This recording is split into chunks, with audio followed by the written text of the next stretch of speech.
Jadi yang banyak memberi rezeki itu datangnya bukan daripada kurma yang busuk dan bukan pula daripada kurma yang bagus, tetapi yang memberi rezeki yang banyak itu adalah Allah Subhanahu wa taala.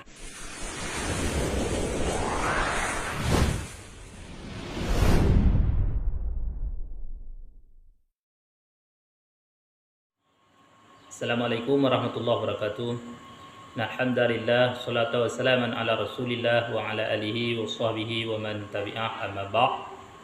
Dalam Al-Quran Allah berfirman, wa ma min dabbatin fil ard illa 'ala Allahi rizquha. Tidak ada daripada binatang yang melata-lata di atas bumi kecuali Allah yang menanggung segala rezekinya. Maka rezeki itu punya alamat. Kalau rezeki itu diukur daripada kerja keras, maka kuli bangunanlah yang akan lebih cepat kaya. Kalau rezeki itu ditentukan dari waktu kerja, maka warung kopi yang buka 24 jam lah yang lebih mendapatkannya rezeki.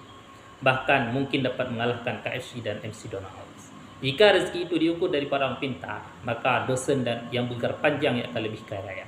Jika rezeki itu diukur daripada jabatan, maka presiden rajalah yang akan menduduki 100 orang terkaya di dunia ini. Rezeki itu bukan karena tergantung usaha manusia, tetapi rezeki itu karena kasih sayang Allah. Sayyidina Ali radhiyallahu taala an berkata, mengejar rezeki janganlah mengejar jumlahnya, tetapi kejarlah keberkahannya. Meskipun lari, rezekimu akan tetap mengejarmu. Sebagaimana dalam hadis riwayat Ibnu Hibban nomor 1084 oleh Rasulullah berkata, kalaulah anak Adam lari daripada rezekinya untuk menjalankan perintah Allah, sebagaimana ia lari daripada kematian, niscaya rezekinya akan mengejarnya sebagaimana kematian itu akan mengejarnya. Miskin kaya sudah ada yang mengaturnya. Pada zaman kita sekarang ini, kita dicoba oleh Allah Subhanahu wa taala dengan suatu bala, yaitu dengan berupa virus corona. Maka ekonomi manusia kadang-kadang tiba-tiba down. Di ketika itulah kita semangat berjuang untuk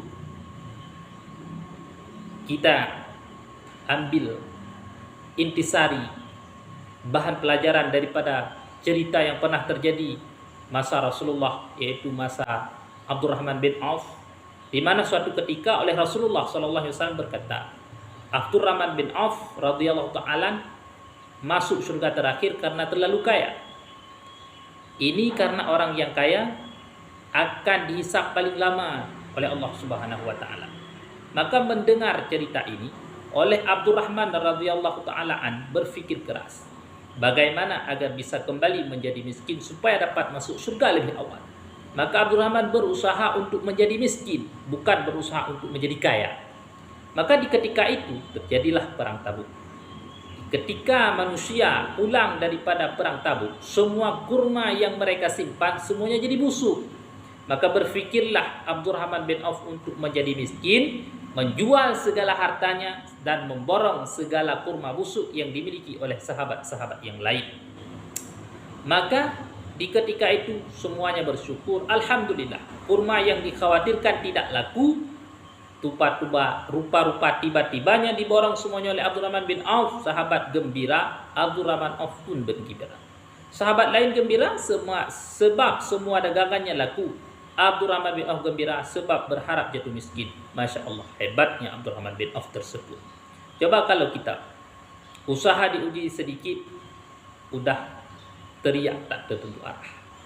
Abdurrahman bin Auf radhiyallahu ta'ala an merasa sangat lega sebab tahu akan bakal masuk surga dulu, sebab sudah miskinlah ia. Masya Allah, yang disangka oleh Abdurrahman bin Auf di luar daripada sangkaan Allah. Yang diduga oleh Abdurrahman bin Auf di atas daripada, selain lebih berbeda daripada dugaan Allah. Tiba-tiba pada waktu tersebut datanglah utusan daripada Yaman membawa berita yang bahwa Raja Yaman mencari kurma busuk. Rupa-rupanya di Yaman sedang berjangkit wabah penyakit yang obatnya cocok adalah kurma busuk. Maka di ketika itu utusan Yaman berniat memborong segala kurma busuk yang dimiliki oleh Abdurrahman bin Auf dengan harga 10 kali lipat daripada harga kurma biasa yang masih bagus. Subhanallah. Abdurrahman bin Auf berusaha untuk menjadi miskin Sebaliknya, orang lain berusaha menjadi kaya, tetapi Abdurrahman bin Auf selalu gagal untuk jadi miskin. Maka di ketika itu benarlah firman Allah Subhanahu wa taala, wahai manusia, di langit ada rizki bagi kalian, juga semua karunia yang dijanjikan oleh Allah pada kalian dalam surat Az-Zariyat ayat 27. Jadi yang banyak memberi rezeki itu datangnya bukan daripada kurma yang busuk dan bukan pula daripada kurma yang bagus, tetapi yang memberi rezeki yang banyak itu adalah Allah Subhanahu wa taala. Semoga kisah ini dapat menyuntik kembali semangat dalam hidup kita yang sedang diuji dalam masa-masa sekarang ini, dalam masa virus COVID-19, supaya untuk lebih mengutamakan urusan akhirah, urusan kepada Allah, ketimbang dengan urusan dunia yang hanya bersifat sementara. Janganlah dengan sedikit diuji oleh Allah Subhanahu wa taala lewat daripada COVID-19 kita meninggalkan tempat-tempat yang dimuliakan oleh Allah Subhanahu wa taala, maka Allah Subhanahu wa taala tidak akan pernah meridai untuk kita semua. Tetapi semakin kita diuji oleh Allah, semakin dekatlah kita dengan tempat-tempat yang dimuliakan oleh Allah Subhanahu wa taala. Moga kiranya Allah Subhanahu wa taala akan selalu meluaskan rezeki kita semua. Amin amin ya rabbal alamin. Hadana Allah wa iyyakum ajma'in. Assalamualaikum warahmatullahi wabarakatuh.